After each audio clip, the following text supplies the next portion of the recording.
मनुष्य जीवन मिला, उसमें मन मिला। मन में ये क्षमता है कि वो सोच सके, प्रश्न पूछ सके, उस पर काम कर सके और अपने मुक्ति का द्वार खुद खोल सके। इस जीवन में रहते हुए मुक्त हो सके, शांत हो सके, शुद्ध हो सके।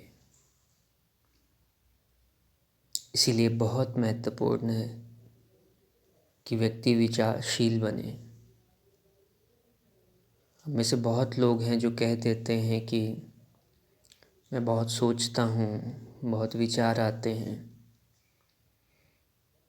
पर उन विचारों में कोई कड़ी नहीं है, कोई लिंक नहीं है,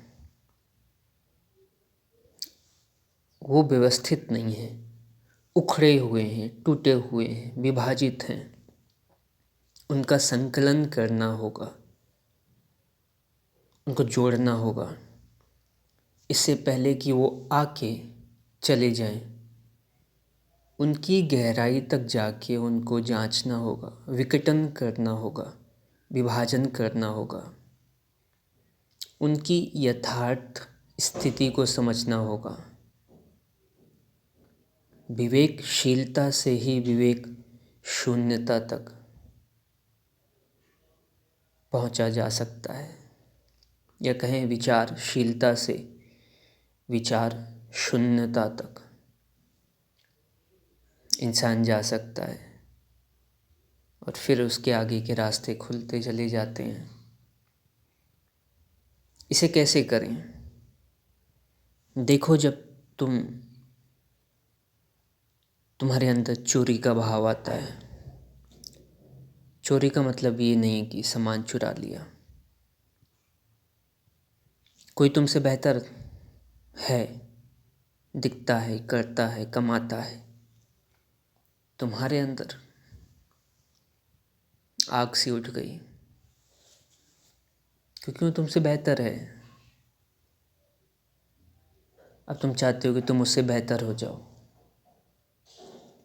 बस देखो इसको, देखो ये ज्वाला तुम्हें कैसे जलाए दे रही है, कैसे संतापित करती है, कैसे तुम्हें पथ भ्रष्ट करती है, कैसे तुम्हारा शोषण करती है। और इसी के दबाव में आके तुम उस व्यक्ति की हानि कर बैठते हो और खुद की भी हानि कर बैठते हो।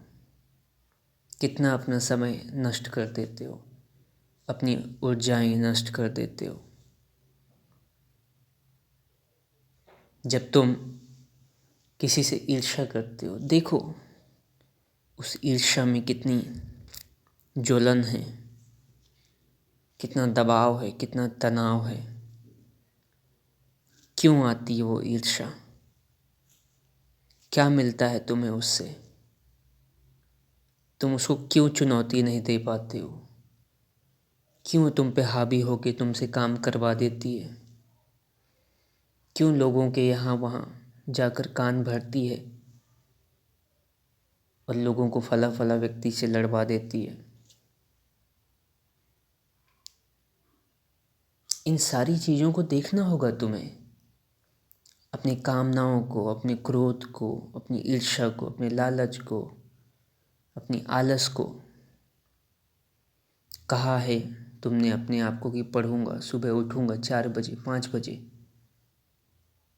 लेकिन कौन है वो जो घड़ी का अलार्म तुमसे बंद करवा देता है?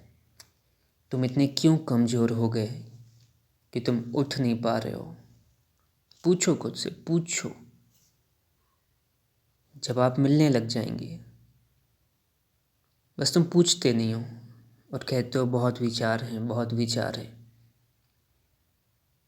जिस दिन पूछना स्टार्ट कर दोगे,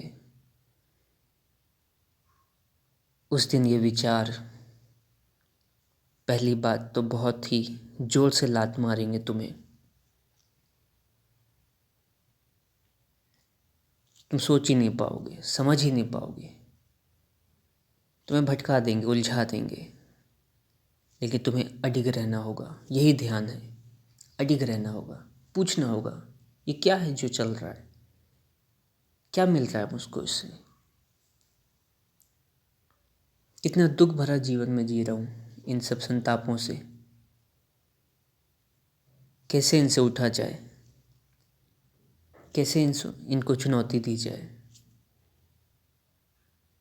लड़ना होगा, अपने आप को तोड़ना होगा।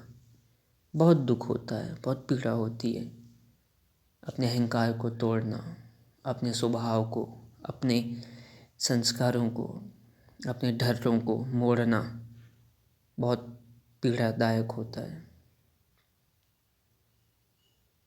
ऐसा नहीं कि शारीरिक रूप से पीड़ा होती है, शारीरिक रूप से पीड़ा हो तो इंसान एक बार सह भी ले। ये पीड़ा मानसिक, आध्यात्मिक होती है, अंदर से चिर जाता है इंसान। बाहर का प्रलोभन, बाहर का पूरा कचरा तैयार बैठा है कि तुम ये ना कर पाओ, कि तुम भटके रहो, कि तुम अशांत रहो। जैसे ही तुम खुद को देखने शुरू करोगे, 50 तरह की चीज़ें तुम्हारे पास पहले से ही लगी बैठी हैं। पहली बात, वो तुम्हें करने नहीं देंगी। कैसे भी करके तुमने कर भी लिया, देखना शुरू भी किया, पूछना सवाल आरंभ किया, तो बाहर के जो भटकाव हैं, उनसे जो मन प्रभावित हो गया है, वो मन तुम्हें टिकने नहीं देगा। पुराने जो संस्कार हैं वो बैठे हैं, वो तुम्हें टिकने नहीं देंगे। और जो शरीर की पूरी संरचना है वो प्राकृतिक है, और प्राकृतिक मतलब जो बदले, तो तुम्हारा शरीर ही उन सभी चीज़ों की इजाज़त देता है जिससे भटकाव जन्म ले। तो मूल में तो शरीर ही पूरी तरह से, शरीर मतलब मन, दोनों आ जाते हैं उसमें। सबसे बड़ा दोषी, क्योंकि वहीं से उपद्रव शुरू होते हैं, वहीं से इच्छाएं भोग का आरंभ होता है।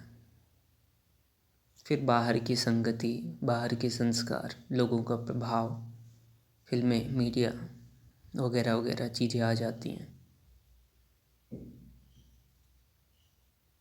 विचार इसीलिए तुम्हें मिले कि विचार करके विचार के पार जा सको,